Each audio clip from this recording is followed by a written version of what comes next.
Broadcasting from Boston, Massachusetts, you're listening to the Technology Equals Equality podcast.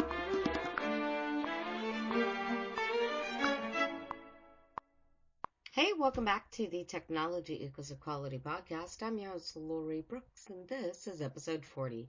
Today I have the pleasure of speaking with Robert Chitty. Robert is the founding partner of Gordon Group and a key architect of the firm's successful growth from a tiny design shop to a full-service marketing and communications company. Bob is a firm believer that design creates value for organizations.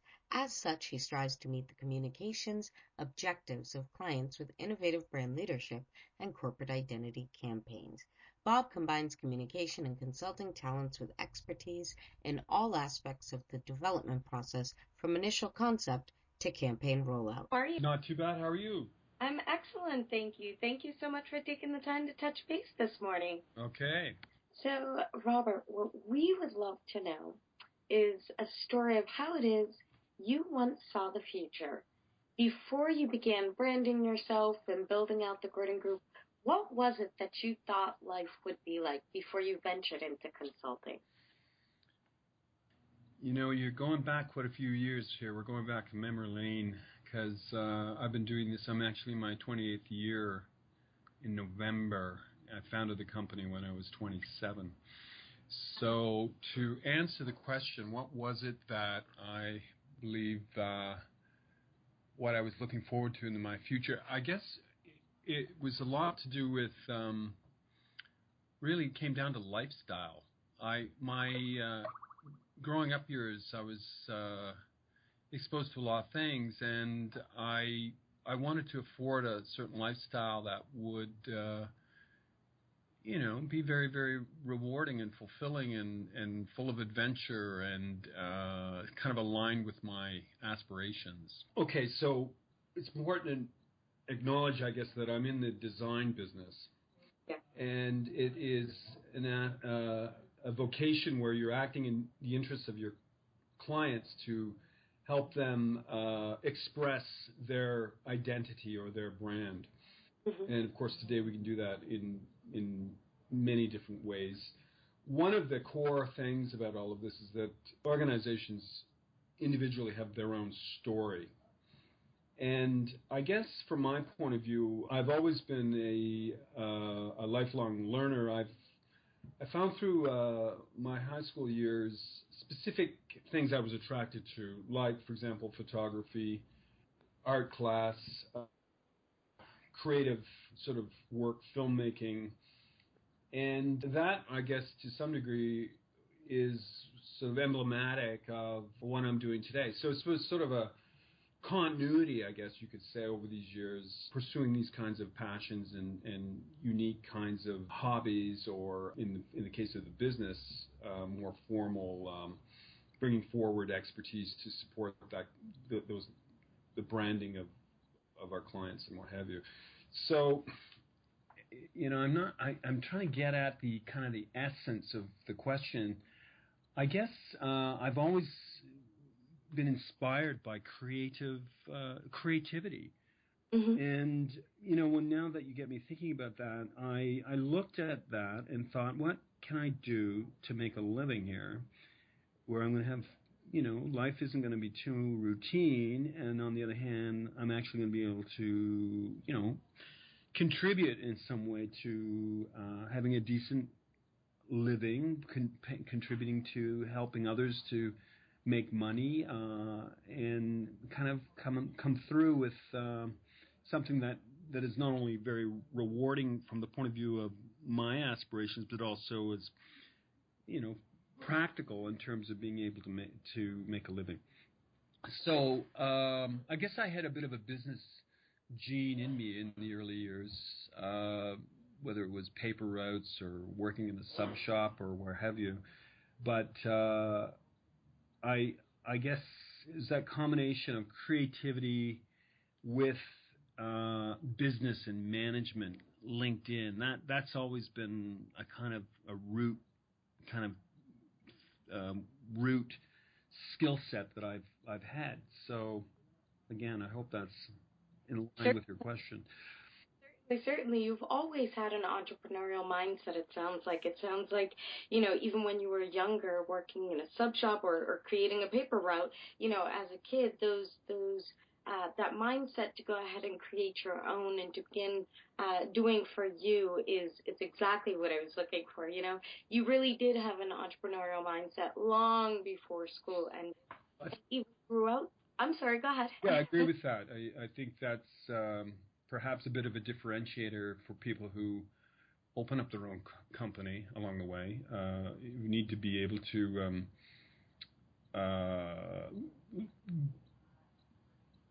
take on the challenge, and I think for that really boils down to risk. And then when it comes to risk, I suppose certain individuals may be adverse to wanting to take those risks. But absolutely, the combination of kind of a creative mindset combined with a bit of a management mindset or entrepreneurial mindset is absolutely, I think, applicable for me, specifically during my formative years in my early teens and late teens into my 20s and what have you. I think it really did help to pave the way for you to begin the thought process of the Gordon Group. You already had the background of that mindset, knowing that you wanted to create the type of lifestyle. And by the way, I have to tell you, I love the fact that you don't definitively state what it is that you wanted to do, because I think it's important for entrepreneurs to understand that you may not have an idea. You may not have a clue as to what your path is going to look like, but the fact that you were, of the entrepreneurial mindset, you're a go-getter, you wanted to follow your creative path and do things in your own manner and create a lifestyle that you were happy with is extremely important. Regardless as to how you accomplished it or what it was you were accomplishing, you had the general sense of where it was you wanted to go in life. So what were some of the first steps you took once you decided it was, you did want to work for yourself and you did want to build out your business? When you had your mindset, there, what were some of the first things that you did? Okay. It's important to note that I had a kind of an epiphany when I was working in Western Canada that what I was doing at that time was not going to provide the fulfillment in life that was important for me. So, in fact, I went out west to work on the oil rigs, and I ended up not seeing an oil rig because I heard all the stories of people getting hurt on rigs and what have you, and I thought, okay, well, this isn't going to work. So I ended up in a grocery store working in a northern community way up in northern British Columbia. And after a couple months of that, I came home and I met with my art teacher at the time, and he started probing around to figure out what it is, where my goals were, and what I wanted to do. I guess that's. I think first and foremost, I realized that I needed to have a foundational education to assert achieving my goal of one day having my own company. And I entered into a 3-year college course, and I came out of that with some very wonderful experiences and a diploma in graphic design. So that diploma and experiences up to that time receiving that diploma were all formative towards sort of launching into my career. So fairly traditional for most people, I suppose, who've gone through the educational journey. But it was when I got into the workforce, I had 2 years internship with a very capable creative director. He himself was a bit of an educator. He had some amazing clients. And I've always shared this story probably numerous times over the years, but I went into the employer on the first or second day of arriving in his shop, and I said, if the phones go dead, or if we don't, if it looks like there's no business coming through the door, please, let me know, and I'll get on the phone and I'll start calling people on your behalf.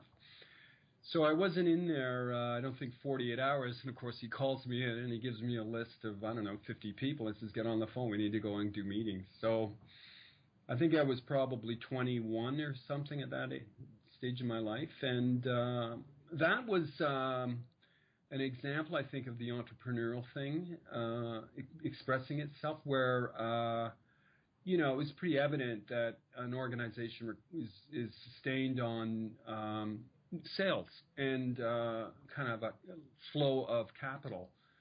And I find often today people land in, their specific slot and never kind of extend out of those roles. So I think for me it was in this particular first employment situation, I had the ability to sort of branch out and learn all aspects of the organization, how it's managed, how they interfaces with clients, and so on. And that rooted me in the industry, and also we formed all kinds of relationships, some of which I carried for years. That was a 2-year internship. He left the business for a variety of reasons, and I could not find another employment environment that was comparable to that first engagement. So I freelanced for a while, and I realized, okay, if we're going to make this a go, I've got to get serious and establish my brand as a organization and bring like-minded people around me and begin the process of growing the operation. So that's kind of I guess a synopsis on how I got going on all of this. Certainly. Once you decided this is what you're looking to do, I mean, you had gone through various other positions. You were possibly looking at oil rigs, but then double backed on that and kind of, decided that the risk was not necessarily worth it in the end. So you decided to really begin educating yourself on the industry that you were looking to get into, but not just educating yourself. Once you had the education, you took that a step further to implement yourself in a position where you could gain hands-on experience and knowledge with a mentor. And that's really, really important for anyone looking to break into any industry. It's important that you have someone who's capable of, taking you by the hand, so to speak, and really showing you the ins and outs of an industry, which is not something, general public as a whole would understand. So it's really, really important that those who are out there, if they have the opportunity to find a mentor, find an internship type of opportunity, to begin looking at those to gain that opportunity. And then I love how you explained how you had the opportunity to not only, take on this internship, but take the initiative in the internship to then move yourself out of, just an internship sort of role. You took that step to analyze the situation that was occurring in that particular business that you stepped into, decided that there was a solution, that they were not looking at or didn't have the manpower to accomplish, that you were able to, kind of step up to the plate and accomplish for them, which was very much so noted.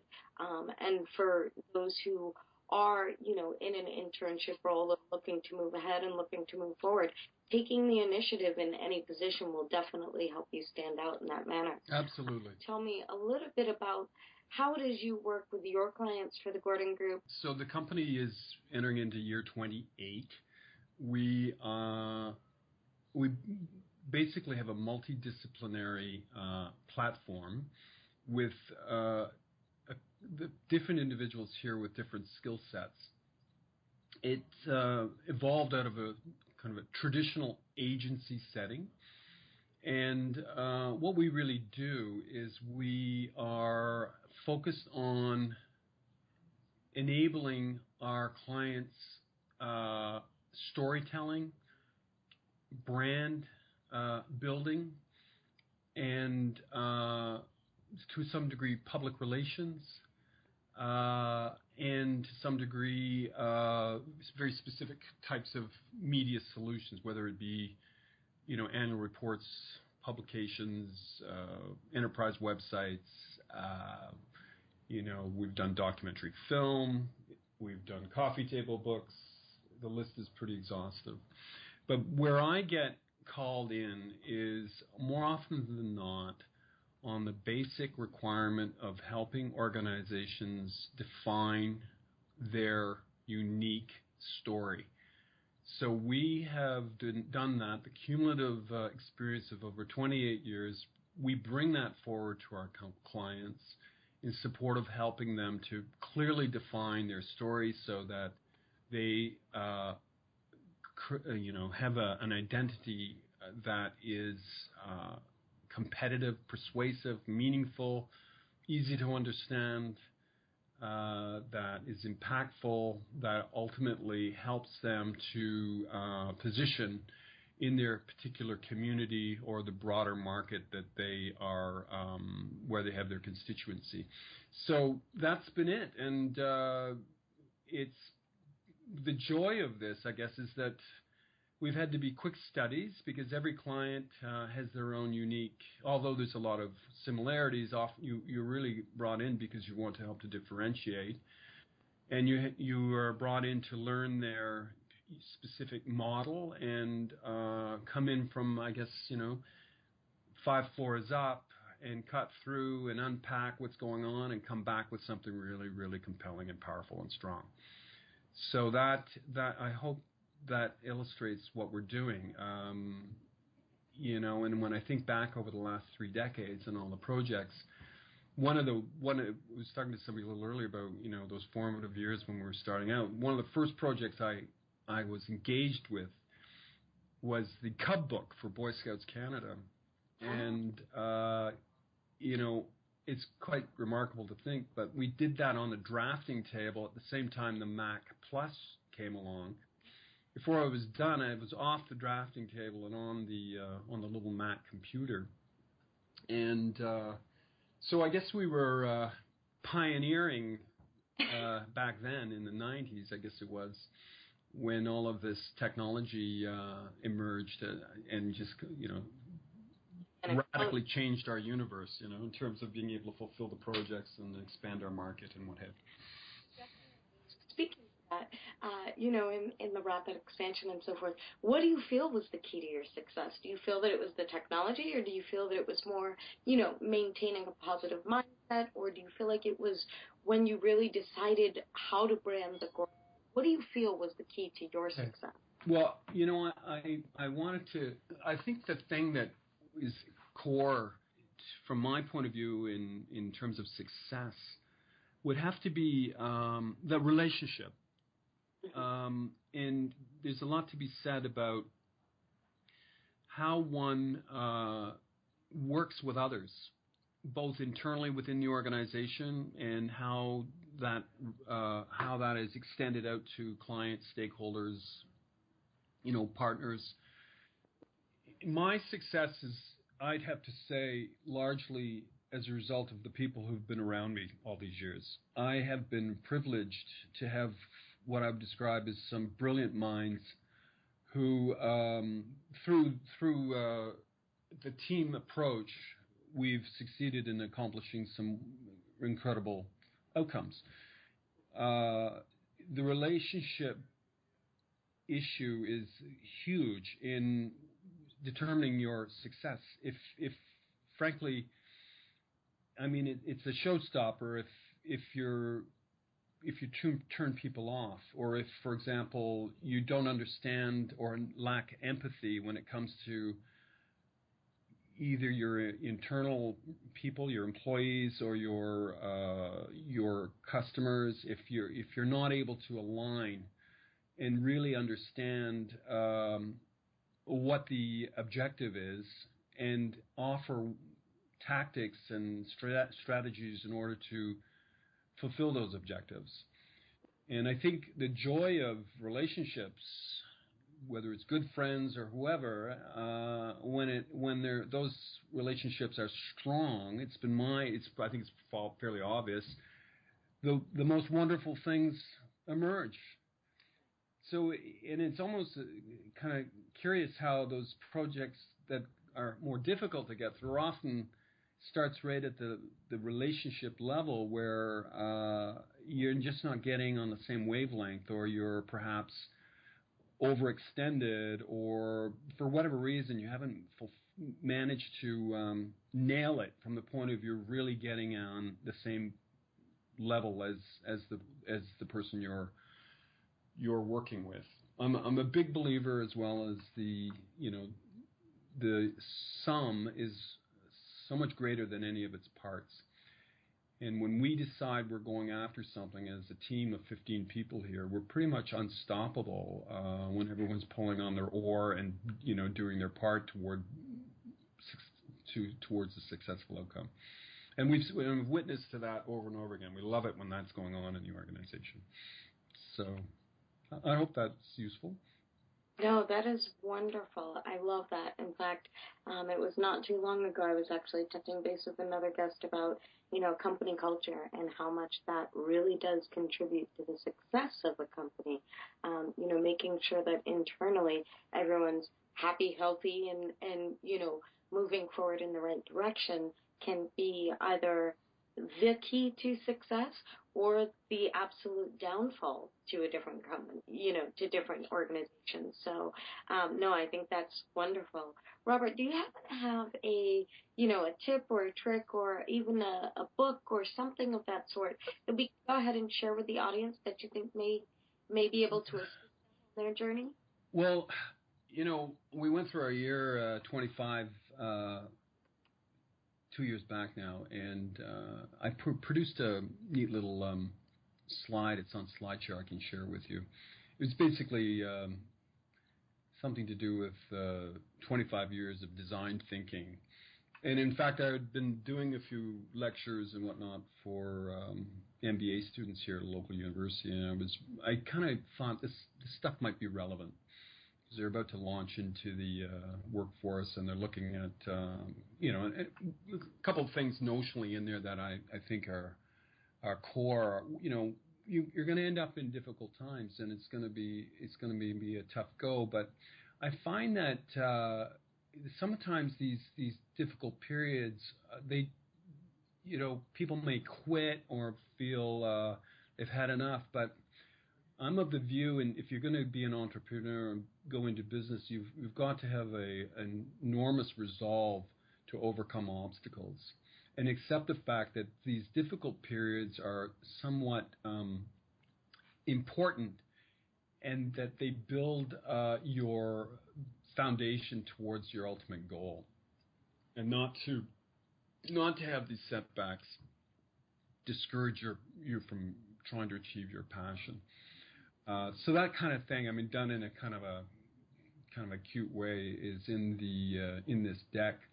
I call it, I don't know the name, something like 10 constructs for that I've learned over these 25 years of doing design thinking. But I can absolutely share material with you from whatever focus you'd like me to. Wonderful. Yeah. That's awesome. We'll definitely link to that through the show notes page, and I look forward to checking that out. That's actually something I do try to share with the audience on most episodes, is that there's no such thing as failure, only feedback. Yeah, that's right.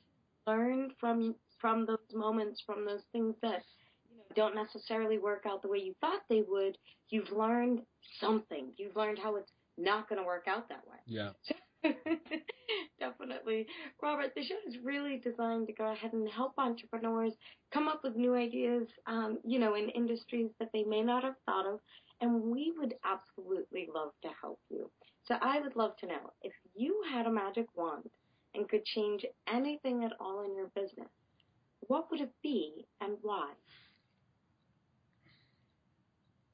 Okay. I would... one thing, I going on these themes in terms of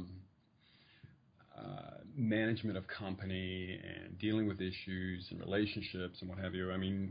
One thing that I think is core to successful outcomes in organizations, seems to me this would be unilaterally, is that when we see problems emerge from the heart, if we're experiencing things that are not aligned with our personal aspirations or goals, we should address them. And I have been guilty of not deciding I didn't want to fight that battle today. And I define as I package the issue up and I put it on my windowsill because I'm having too much fun on other fronts, or not willing to confront things. And I think if there was a wand that was around that would sort of allow me to just take those issues out as they emerge, I think that would be a very useful practice to get engaged in, because I find by deferring, procrastinating, putting it off, avoiding, it's the risk there of the problem expanding and doing significant downside situation if it's not addressed. So that to me is pretty evident in businesses. We tend to rely on others. We know things are going on perhaps that aren't quite where they should be, and we're not, getting to the heart of it and dealing with it. And I think that, for me, if I'd like to just have the ability to eliminate stuff like that as it sort of first surfaces. Do we need a new magic wand? Yeah, that would be. Maybe it's a club. I don't know. Not a wand. Anyway, yeah. So, but I mean, new business today is constant. We don't. We have to be very proactive on establishing new relationships. Certainly, if you had a wand that you could sort of have a queue at the door of new people filing in, that'd be nice. It seems to me, it's kind of a curious question. I don't think we are. You have to be very pragmatic in business, and the notion of having a scheme that somehow makes it sort of the ideal utopic situation. Unfortunately, after all these years, I guess I'm too hardened. I can't. I think we have to address each individual issue and work through them and do our bit to, in the interest of the organization, the people around, to come away with the best possible outcome and make decisions that are in the interests of the company, and keep invested in the company so that the company does, company pays back dividends and what have you. Again, I'm hoping I'm hitting on the question here and getting some sort of insight back to you on the idea of a wand, but it's I think for me, after all these years, the role I'm performing is a kind of extension of me as an individual. This is not a job, and I don't think it ever has been. And the biggest challenge is trumping the last great project. And if you had a wand that could bring in the next big project that is more exciting, more fulfilling, more rewarding than the last one, that'd be a hoot. I've got 4 years of documentary film behind me now. We're thrilled with the production, and I'm wondering where the next big production's coming from. So we'd love to do more of that type of work. But on the other hand, while we're here in the last quarter, I was among my team. We brought forward this just remarkable project in the publishing space, national distribution centered around the interior design industry. And, I'm looking at this going, the gods are looking on us favorably here and asking us to do work that's completely aligned with everything everyone here is trying to accomplish.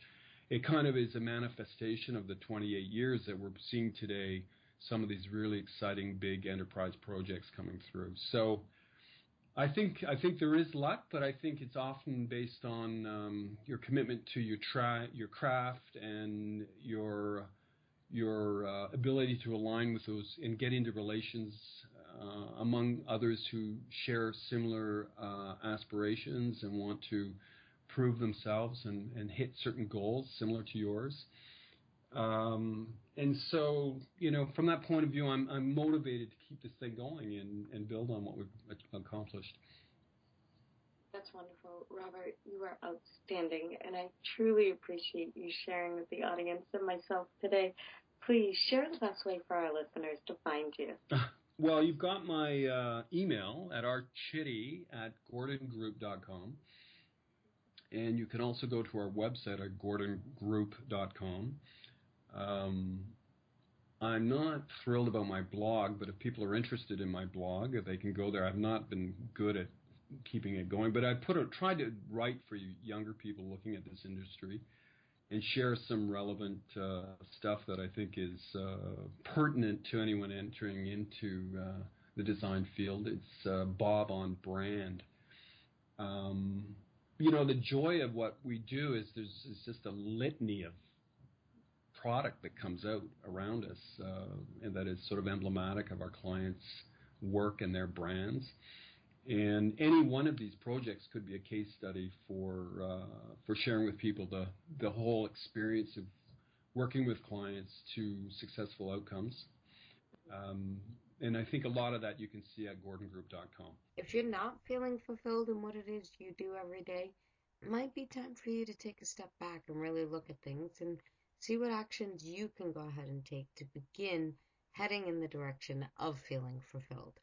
You can also reach out to Robert at thegordongroup.com, or you can always reach him through our show notes page at technologyequality.com/Robert Chitty. Robert, thank you once again for joining us today. We truly appreciate you sharing your expertise and time with us. And Techie community, you guys are absolutely awesome. Thank you once again for tuning in. And until our next episode, when we continue to hear the journey, find the pain, and create solutions, enjoy the week.